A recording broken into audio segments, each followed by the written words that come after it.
India 10 news bulletin లో ముందుగా headlines.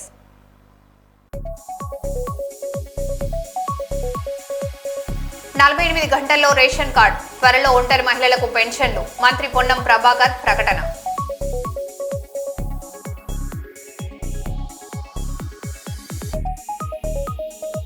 విశాఖలో మత్స్యకారుల బోటు బొల్తా, 6 కోసం గాలింపు.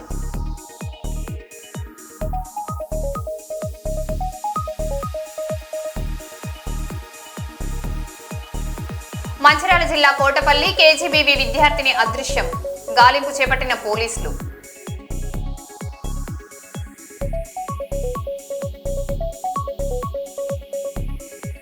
నూట 16 ఏళ్ల భక్తురాలు నవనితమ్మకు శ్రీవారి ప్రత్యేక వీఐపీ దర్శనం అనంతరం టీటీడీ ఈఓ ముద్దాడ రవిచంద్ర ఆమెను ఘనంగా సత్కరించి ఆశీర్వాదం పొందారు. వరంగల్ జిల్లా నర్సంపేటలో ప్రైవేట్ విద్యాసంస్థల బస్సులపై ఆర్టీఏ పోలీసుల ప్రత్యేక తనిఖీలు.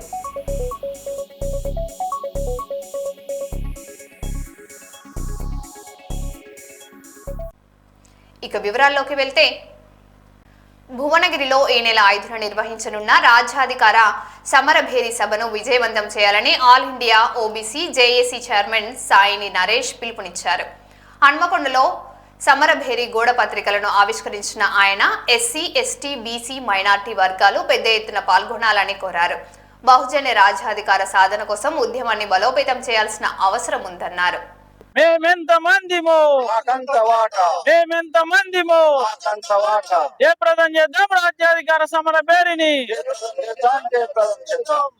మిత్రులారా, రేపు ఆదివారము సాయంత్రం 5 గంటలకు యాదాద్రి భువనగిరి జిల్లా భువనగిరి పట్టణంలో జరపబోయే రాజ్యాధికార సమరభేరి సభకు ఉమ్మడి వరంగల్ జిల్లాతో పాటు తెలంగాణ రాష్ట్రంలో ఉండబడిన బడుగు బలహీన వర్గాలు, ఎస్సీ, ఎస్టీ, బీసీ, మైనార్టీ వర్గాలు పెద్ద ఎత్తున తరలి వచ్చి ఆ ఒక్క సమరభేరి సభని జయప్రదం చేయాలని ఆల్ ఇండియా ఓబీసీ జాక్ పిలుపునిస్తూ ఉంది. ఇవాళ రాష్ట్ర పరిస్థితితో పాటు దేశ పరిస్థితిని ఒకసారి మనం గమనించుకుంటే, స్వాతంత్రం వచ్చి 80 ఏళ్ళ నుంచి ఇవాళ బీసీలకు ఒక స్వాభిమానం లేకుండా, ఒక ఆస్తి లేకుండా, ఒక ఉపాధి లేకుండా, సరైన విద్య లేకుండా, ముఖ్యంగా అన్నిటికంటే ప్రధానమైన ప్రజాస్వామ్యం అంటే ప్రజాస్వామ్యంలో చట్టసభలే ప్రధానమైనవి. అలాంటి చట్టసభల్లో స్వాతంత్రం వచ్చి 80 ఏళ్ళు అయినప్పటికీ కూడా చట్టసభల్లో ఇవాళ బీసీలకు స్థానం లేదు. చట్టసభల్లో బీసీలకు వారి జనాభా ప్రకారం వాటా లేదు. ఆధిపత్య బ్రాహ్మణీయ దోపిడీ కులాల పార్టీలకు బానిసలుగా ఉన్న వాళ్ళ బీసీలకు మాత్రమే ఇవాళ అధికారము అవకాశం దొరుకుతుంది. ఇంకా ఎంతకాలం ఈ బానిసత్వం మనం కొనసాగిద్దామని ఒక బీసీలు ఆలోచించుకోవాల్సిన అవసరం ఉంది. అంబేద్కర్ త్యాగం వల్ల, అంబేద్కర్ పోరాటం వల్ల ఎస్సీ, ఎస్టీలకు చట్టసభల్లో వాటా దక్కినప్పటికీ ఆ చట్టసభల్లో ఆధిపత్య దోపిడీ కులాలు మెజార్టీగా ఉండి ఎస్సీ, ఎస్టీలు మైనార్టీగా ఉండడం వల్ల వారు కూడా ఆ చట్టసభల్లో బానిసలుగా బతుకుతున్నారనే విషయం మనం గమనించుకుంటే, చట్టసభలో బీసీలకు వాటా వచ్చినాడే ఎస్సీ, ఎస్టీలతో పాటు బీసీలు స్వాభిమానంగా బతుకుతారు. వారి అభివృద్ధి కూడా సాధ్యమైందనే ఒక సత్యాన్ని మనము బీసీ ప్రజలు గమనించుకోవాలి. ఆ దిశగా ఆలోచించినప్పుడు ఈ యొక్క బీసీలకు లేదంటే ఎస్సీ, ఎస్టీ, బీసీ, మైనార్టీలకు, బహుజనులకు రాజ్యాధికారం కోసము ఇవాళ రాష్ట్రంలో ఎంతో ధైర్యంతో, ఎంతో చొరవతో, ఎంతో అంకిత భావంతో తెలంగాణ రాజ్యాధికార పార్టీ వ్యవస్థాపక అధ్యక్షులు తీన్మార్ మల్లన్న పోరాటం చేస్తున్నాడు. తీన్మార్ మల్లన్న నాయకత్వంలో రేపు భువనగిరిలో జరిగే బహిరంగ సభను మనం జయప్రదం చేసుకోవడం ద్వారా మాత్రమే రానున్న రోజుల్లో బహుజన రాజ్యాధికారం చేపట్టే అవకాశం ఉంటుంది. ఆయా పార్టీలలో ఉండబడిన బీసీ నాయకులారా, ఎస్సీ, ఎస్టీ నాయకులారా, ఇప్పటికైనా మీరు కళ్ళు తెరవండి. ఇప్పటికైనా ఈ యొక్క సభని జయప్రదం చేయడానికి మీరు ఏ విధంగా తోడ్పడతారో, ఏ విధంగా సహాయ సహకారాలు అందిస్తారో ఆలోచించుకోండి. ఎందుకంటే ఈ పోరాటాల గడ్డ తెలంగాణలో, తెలంగాణ రాష్ట్ర సాధన కోసం జరిగిన పోరాటంలో కూడా మనందరం పెద్ద ఎత్తున పాల్గొన్నాము. ఆ తెలంగాణ రాష్ట్ర సాధన కావచ్చు, గతంలో రాజ్యాలు మారినప్పుడు కూడా బీసీలు కీలక పాత్ర వహించిళ్ళు. ఇవాళ బీసీల రాజ్యాధికారం కోసం జరిగే, లేకపోతే బహుజన రాజ్యాధికారం కోసం జరిగే పోరాటంలో మెజార్టీ ప్రజలైన బీసీలు ఆధిపత్య దోపిడీ కులాలకు బానిసత్వాన్ని వీడి మనం ఒక స్వతంత్ర రాజకీయాన్ని, స్వతంత్ర రాజకీయ శక్తిగా ఎదగాల్సిన అవసరం ఉంది. ఆ దిశగా ఎదిగే క్రమంలో తీన్మార్ మల్లన్న చేస్తున్న పోరాటానికి మనందరం అండగా నిలబడాల్సిన అవసరం ఉంది. అట్లా ధైర్యం చేసి ముందుకొచ్చిన నాయకులకు అండగా నిలబడకపోతే మళ్ళీ అంతిమంగా మనము ఆధిపత్య దోపిడీ కులాల పార్టీలకు బానిసలుగా మిగిలిపోవాల్సి వస్తుంది. కాబట్టి మన అభివృద్ధి కోసము మనం ఐక్యతగా నిలబడి ఎస్సీ ఎస్టీ బీసీ మైనార్టీలందరూ ఏకంగా రేపు భువనగిరిలో సభని జయప్రదం చేయాలని ఈ యొక్క ఆయా ప్రజా సంఘాలు వివిధ ప్రజా సంఘాల నాయకత్వంలో ఇవాళ హన్మకొండ జిల్లా అంబేద్కర్ సెంటర్ లో రాజ్యాంగ సమరభేరి వాల్ పోస్టర్ ని ఆవిష్కరించడం జరిగింది. ఈ యొక్క సమరభేరి సభకు వాల్ పోస్టర్ ఆవిష్కరణకు వచ్చిన ప్రజా సంఘాల నాయకులందరికీ కూడా పేరు పేరున ధన్యవాదాలు తెలిపిస్తున్నాం.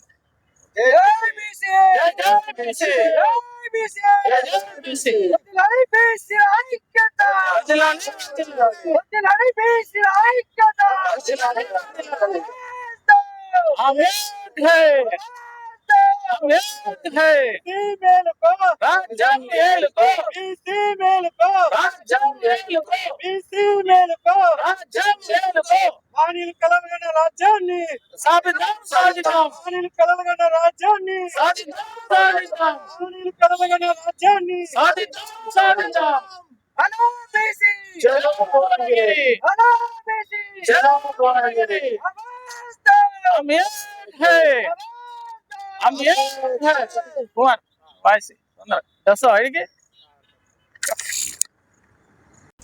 కర్నూలు నుండి నంద్యాల వైపునకు వెళ్తున్న కారు తుమ్మరాజుపల్లె సమీపంలో టైర్ బస్టర్ కావడం వల్ల నంద్యాల జిల్లా ఆలగడ్డ రూరల్ పోలీస్ స్టేషన్లో ఏఎస్ఐగా విధులు నిర్వహిస్తున్న సురేష్ రెడ్డి మృతి చెందారు. సురేష్ రెడ్డి గతంలో పాణ్యం పోలీస్ స్టేషన్లో విధులు నిర్వహించారు.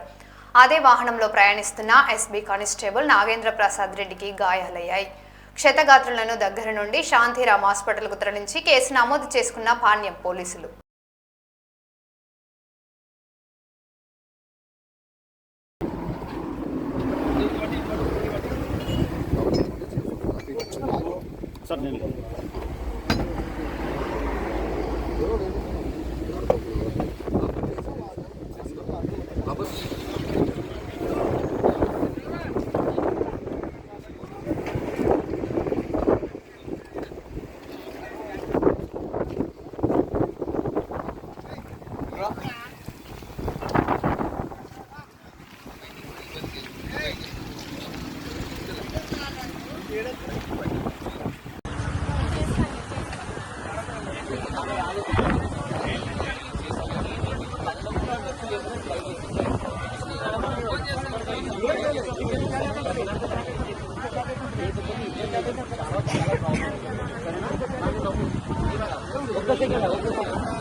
కల్లూరు జిల్లా ఆదోని మండలం హనవలు గ్రామానికి చెందిన బసవ ఆచారి తయారు చేసే కంచులోహ విగ్రహాలకు రాష్ట్రాల సరిహద్దులు దాటి విశేష ఆదరణ లభిస్తుంది. మొహర్రం సందర్భంగా ప్రకాశం జిల్లా ఇలచెరువు గ్రామానికి చెందిన భక్తులు ఆయన రూపొందించిన పీర్ల దేవుళ్లను తీసుకెళ్లారు. సాంప్రదాయ నైపుణ్యంతో రూపొందిస్తున్న ఈ విగ్రహాలకు ఆంధ్రప్రదేశ్తో పాటు తెలంగాణ, కర్ణాటక, తమిళనాడు రాష్ట్రాల నుంచి కూడా డిమాండ్ ఉందని స్థానికులు తెలిపారు.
జిల్లా తొరకొండ మండలం ఇళ్ళచెరువు గ్రామ పంచాయతీ మన మొహరం పండుగ కాశీ స్వామి పండగ బాగా జరుపుకుంటాము. దాని సందర్భంగా మేము ఇక్కడికి ఈరోజు వీలు తీసుకుని రావడం జరిగింది. వీళ్ళని మేము ఇక్కడ చేయించుకొని మళ్ళీ మా స్వగ్రామం వీలు తీసుకుని మా అక్కడ మేము పండుగ చేసుకుంటాం జరుపుకోవడానికి తీసుకెళ్తాం. కాశీ స్వామి మొహరాల స్వామి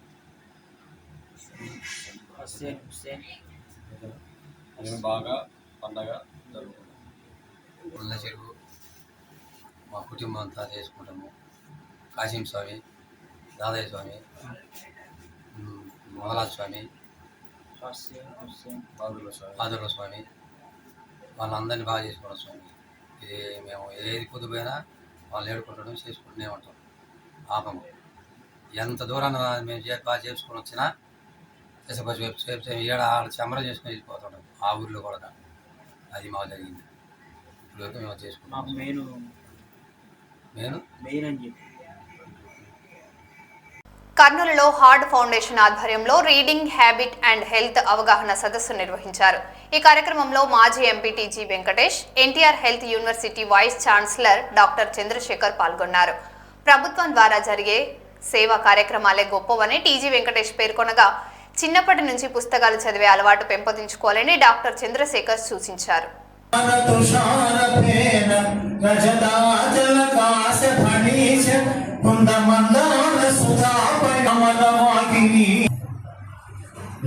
అదృష్టం ఒక కళారత్న, ఇంకొక రాయలసీమ రత్న కోసం టీజీ వెంకటేశ్వర గురించి మిగతా అందరికీ తెలియని మాట అయినా సరే మాకు కల్పూర ఎంతో అంతకంటే ఎక్కువ టీజీ వెంకటేష్ కూడా. ఎవ్వాని వలన రాయలసీమ హక్కుల ఐక్యవేదిక ప్రకటించి పెంచు మన పేదల పెళ్ళిళ్ళు చేయు కళ్యాణ కరుడు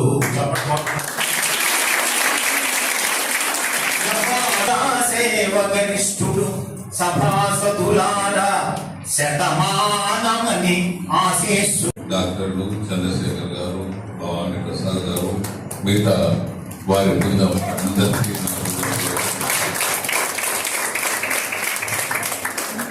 డబ్బులు ఖర్చు పెట్టచ్చు. ప్రిన్సిపల్ రిటైర్డ్ భవానీ ప్రసాద్ గారు, తెలుగు శర్మ డాక్టర్ శ్రీనారాయణ రెడ్డి గారితో తెలుగు శర్మ అని బిరుదుగా చెప్పిన శర్మ గారు అందరూ కూడా సహృదయంతో వాళ్ళ హృదయం పులకించే విధంగా సత్కారం చేస్తున్నారు.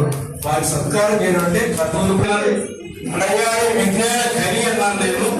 ఆయన ఈ కర్నూలు గురించి ఎప్పుడు ఎక్కడ ఏం జరిగింది చెప్పగలరు. అలాంటి మహానుభావుడు కళారత్నగా ఇవాళ మన ముందు తెలుస్తున్నారు. ప్రభుత్వం ఆయన కళారత్నగా సత్కరించింది. ఆయన రాయలసీమ సత్కారం అభినందించడం కూడా సమగ్రంగా ఉంది. ప్రహ్లాద్ గారు కూడా ఆయన సభలో సత్కారం చేస్తున్నారు. ఇవాళ ఆ ఫోటో మీకు స్మరణకి రాగలదు కనుక వారికి సన్మానిస్తున్నారు. వారు వీళ్ళు డాక్టర్లు అందరూ నా దృష్టిలో లీవింగ్ కార్డ్స్ ఉన్నట్టు ఎవరు కనిపిస్తారు. మీకు చెప్పేది ఏమంటే అందరూ అనుకునేది అంటే నేను చాలా సేవ చేస్తున్నాను, దాన ధర్మాలు చేస్తున్నాను. మిత్రులుగా నేను దాన ధర్మాలు చేసే సేవ కన్నా ప్రభుత్వ పరంగా నేను చేసిన సేవ అమూల్యం. ఎందుకంటే ఆనెస్ట్గా ప్రభుత్వంలో మనం కొన్ని కోట్లు ఖర్చు పెట్టచ్చు ఆయన, కానీ అలాగే కొన్ని వందల కోట్లు ప్రభుత్వ పరంగా ఖర్చు పెట్టచ్చు. ఆనెస్ట్గా చేసే విధానంలో చుట్టూ మనకు తుంగభద్ర అన్నింటినీ ఉంది. కానీ అన్నీ ఉన్నాడు కళ్ళున్నోడు సైన్ అనేది ఒక సామెత ఉంది. మనకు చుట్టూ నది ప్రవహిస్తవురా నదిలోంచి నీళ్ళు తాగేయలేదు. విలేజెస్ ఏర్పాటు చేయడం, అన్ని విలేజెస్ నీటి ఏర్పాటు చేయడం, ఇక్కడ ఏర్పాటు చేయడం, ఇలాంటివి చాలా ఈ ప్రాంతంలో చేయడం జరిగింది. ఇప్పుడు ప్రభుత్వం కూడా మేము కష్టపడితే వచ్చింది. ఇప్పుడు కష్టపడుతున్నా చాలా దగ్గర డెవలప్మెంట్ అవుతా ఉంది. ప్రభుత్వం కోరుతున్నారు. సో ఇలాంటివి ఎన్నో మేము ప్రభుత్వం దానికన్నా సొంత నిధుల కన్నా ప్రభుత్వ పరంగా ఎక్కువ పనులు చేయడం జరిగిందని మీకు సభాముఖంగా తెలియజేస్తున్నాను. ఇది చిన్న సేవలు చాలా పెద్ద సేవ తెలియజేస్తున్నాను. అన్నిటికంటే ఈ రోజుల్లో స్ట్రెస్, స్ట్రెయిన్, ప్రెషర్, ఒత్తిడి, ప్రతి ఒక్కదానికి ఒత్తిడి. దీన్ని మర్చిపోవాలంటే నేను పుస్తకాలు చదవాలి. మమ్మల్ని మర్చిపోయి అందులోని పాత్రల్లో లీనమై గొప్ప గొప్ప పుస్తకాలు రాశారు. మన దేశంలో తెలుగులోనే రాశారు, లేదా వేరే భాష నుండి తెలుగులో ఉన్నాయి, ఇంగ్లీష్లో ఉంది, హిందీలో ఉంది. ప్రపంచ స్థాయి సాహిత్యాన్ని మన వాళ్ళు రచించారు. ఆ స్ట్రెస్ అండ్ స్ట్రెయిన్, ఒత్తిడిని మనం తగ్గించుకోవచ్చు. తగ్గించుకుంటే ఆరోగ్యంగా, మానసికంగా ఆరోగ్యంగా ఉంటాం.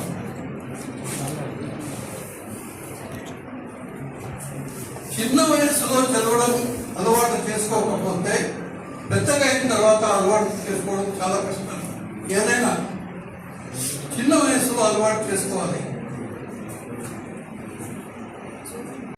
మహాత్మా జ్యోతిరావు పులే రెసిడెన్షియల్ స్కూల్లో రోడ్డు భద్రతపై అవగాహన కార్యక్రమం నిర్వహించారు. ట్రాఫిక్ సిఐ రాజేశ్వరరావు విద్యార్థులకు ట్రాఫిక్ నిబంధనలపై అవగాహన కల్పిస్తూ హెల్మెట్, సీట్ బెల్ట్ తప్పనిసరిగా ధరించాలని, మద్యం సేవించి వాహనాలు నడపొద్దని సూచించారు. రోడ్డు భద్రతపై ప్రతి ఒక్కరు బాధ్యతగా వ్యవహరించాలని పిలుపునిచ్చారు. ఈ కార్యక్రమంలో traffic SI G Harish Rao, traffic సిబ్బంది పాల్గొన్నారు. ఫ్యామిలీ మొత్తం బాధపడతారు. రిలేటివ్ డిపెండెన్స్, అమ్మా నాన్న కావచ్చు, అక్క చెల్లెలు కావచ్చు, అన్నదమ్ములు కావచ్చు, ఇక్కడ మ్యారేజ్ అయితే వాళ్ళ పిల్లలు, దాదాపు ఒక మనిషికి ఏదైనా జరిగితే ఒక ఫ్యామిలీ లాస్ అవుతుంది. అవునా కదా? ఇప్పుడు ఎవరైనా కొట్టుకుంటే నేను ఇద్దరం ఏదైనా గొడవలు ఉంటే కొట్టుకుంటాం, నీకు నాకు పగ ఉంటాయి. యాక్సిడెంట్ అయిన వాళ్ళకు యాక్సిడెంట్ చేసిన వాళ్ళు పగ ఏముండదు. సచ్చినోడు ఎవడో తెలియదు, కుదిరినోడు ఎవడో తెలియదు. తెలుస్తుందా వాళ్ళకు? కావాలని కూర్చుంటుందా? కుదరదు కదా. చిన్న చిన్న అజాగ్రత్త వల్ల మనం హెల్మెట్ తీసుకుని పోయి హెల్మెట్ పెట్టుకున్నాం అనుకో, కింద పడతాం. ఒకవేళ యాక్సిడెంట్ జరిగిందనుకో, చేయకపోతే హాస్పిటల్ పోకుండా కూడా నీకు 3 months 1.5 months వస్తుంది. తెలుసా? చేయకుంటే తెలుసా? తెలుసా కదా? అదే హ్యాండిక్యాప్ అనేది చనిపోదు. సో సేఫ్గా పెట్టుకోవాలి. ఓకేనా? ప్లస్ మనం ఒక పని చేసేటప్పుడు మన మైండ్ ఒక పని చేస్తే 4 పని చేస్తుందా? మనం చదువుకునేటప్పుడు చదువుతాం, అవునా కదా? రాసేటప్పుడు రాస్తాం, అవునా కదా? ఒక పని చేస్తాం, మన మైండ్ 2 పని చేస్తే ఒకటే పని చేస్తుంది.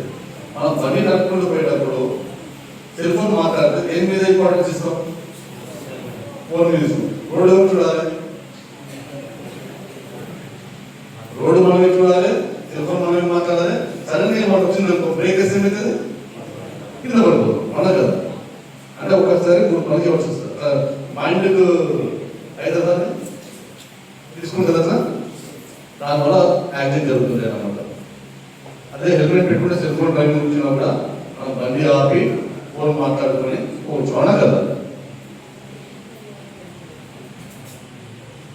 ఇంకా స్పీడ్గా పోతుంటే ఇంటర్మీడియట్ పిల్లలు ఇంటికి పోగానే, ఇంటర్మీడియట్ అయినా 9th అయినా 10th అయినా కూడా మీరు పనులు నడపదు.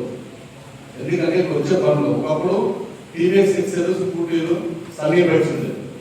సన్నీ బైక్ ఎవరికి ఐడియా ఉందా? 90s వచ్చింది. లూనా ఉండేది. ఇప్పుడు అన్ని పెద్ద బైక్ లేదు కదా, హోండా, పల్సర్.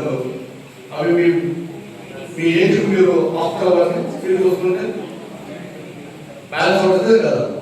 మీరు ఒకవేళ బండి తీసుకెళ్ళి ఎవరైనా యాక్సిడెంట్ అయినా, ఎవరైనా మీరు కింద పడ్డా కూడా మీకేమైనా జరిగినా తల్లిదండ్రులు బాగుంటారు, అవునా కదా?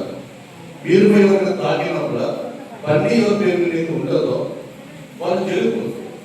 ఇప్పుడు మీ ఫాదర్ వెహికల్ ఉంది, నువ్వు బండి తీసుకెళ్తావు, యాక్సిడెంట్ జరిగింది, అక్కడ జరగడానికి జరగకపోయానే అన్నకు చనిపోయింది అనుకో, నువ్వు మైనర్.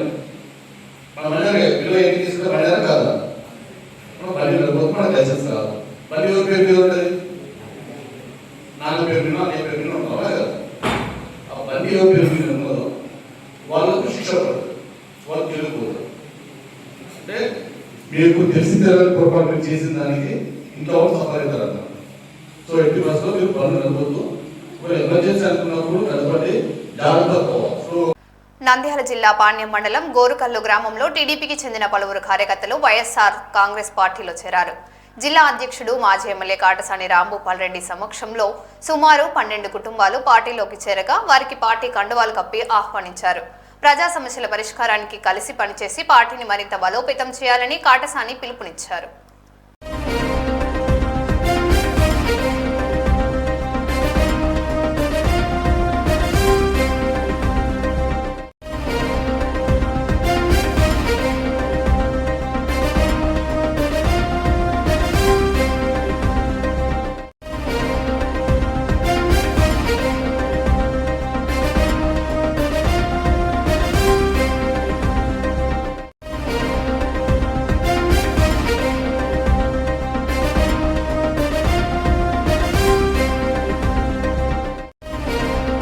వరంగల్ మున్సిపాలిటీ పరిధిలోని పలు డివిజన్లకు కాంగ్రెస్ పార్టీ నూతన అధ్యక్షులను ప్రకటించింది.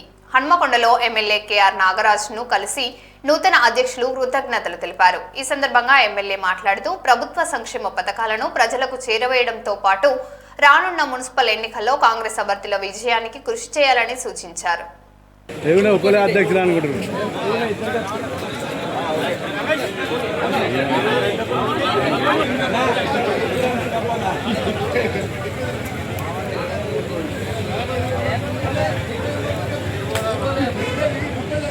మీరే వస్తారు, ప్లీజ్ కొంచెం జరగండి అన్న, కొద్దిగా అన్న కొంచెం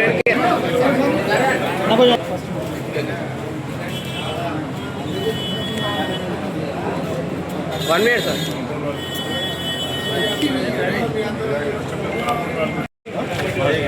గత 15 సంవత్సరాలుగా గుర్తించి 66వ డివిజన్ కాంగ్రెస్ పార్టీ డివిజన్ అధ్యక్షుడిగా గుర్తించిన స్థానిక MLA Vardhannapet KR Nagaraju sir గారికి, అలాగే పిసిసి అధ్యక్షుడు పినగాల వెంకటరామనాథరెడ్డి గారికి, అలాగే 66వ డివిజన్ ప్రజలకు ఎల్లప్పుడూ అందుబాటులో ఉంటూ నాతోటి ఉన్న మా అన్నలు, నాకు కాంగ్రెస్ పార్టీ కుటుంబ సభ్యులు అందరూ కూడా నాకు సహకరించినందుకు అందరికీ పేరు ప్రభుత్వ పథకాలు కూడా ప్రతి ఇంటికి, ప్రతి కుటుంబానికి కూడా చేరే విధంగా అందరికీ అందుబాటులో ఉండి చేరవేస్తానని తెలియజేస్తాను.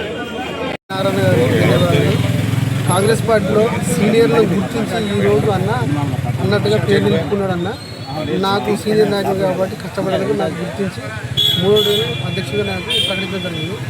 నాగరాజు మమ్మల్ని ఎట్లా నమ్మిండో మేము కూడా కార్యకర్తలను పాత వాళ్ళం కానీ కొత్త వాళ్ళని కలుపుకొని కాంగ్రెస్ పార్టీ గురించి బలోపేతం గురించి కానీ వచ్చిన అభివృద్ధి పనులు కానీ ఏది కానీ కలుపుకొని పనిచేస్తాం. అందులో పాటు మళ్ళీ ఇతర పార్టీల నుండి కూడా కాంగ్రెస్ పార్టీకి పెద్ద ఎత్తున చేరికలు చేసడానికి సన్నాహాలు కూడా చేస్తున్నాం. మేము కాంగ్రెస్ పార్టీ మళ్ళీ వచ్చే ఎలక్షన్లో కూడా ఇదే నాగరాజును కూడా గెలిపించడానికి కష్టపడి పనిచేసి కాంగ్రెస్ పార్టీ ఘన విజయాన్ని చేసేదానికి తప్పకుండా సహకరిస్తాం. 50 డివిజన్ ప్రజల తరఫున వర్ధనపేట ఎమ్మెల్యే శ్రీ కేఆర్ నాగరాజు గారికి హృదయపూర్వక ధన్యవాదాలు తెలియజేస్తున్నాను. నాకు ఈ అవకాశం కల్పించిన పెద్దలందరికీ కూడా, సహకరించిన పెద్దలందరికీ కూడా నా హృదయపూర్వక ధన్యవాదాలు. డివిజన్ ప్రజలకు ఎప్పుడు అందుబాటులో ప్రభుత్వ పథకాలు ఏవైతున్నాయో అన్ని డివిజన్ ప్రజలకు అందుబాటులో తీసుకెళ్ళి 24/7 ప్రజలకు అందుబాటులో ఉంటానని ఈ సభాముఖంగా కోరుకుంటున్నాను. Thank you. అందరికీ నమస్కారం. ఈరోజు వర్ధనపేట కాన్స్టిట్యున్సీలోని ఏనుమాముల 14వ డివిజన్లో నన్ను రెండవసారి మన ఎమ్మెల్యే నాగరాజు గారు నా మీద నమ్మకంతో డివిజన్ ప్రెసిడెంట్ మళ్ళీ రెండోసారి నాకు ఇచ్చినందుకు నేను సార్కు రుణపడి ఉంటాను. అదేవిధంగా మా 14వ డివిజన్లోని ప్రజలకు నేను నిత్యం 24 అవర్స్ అందుబాటులో ఉంటాను.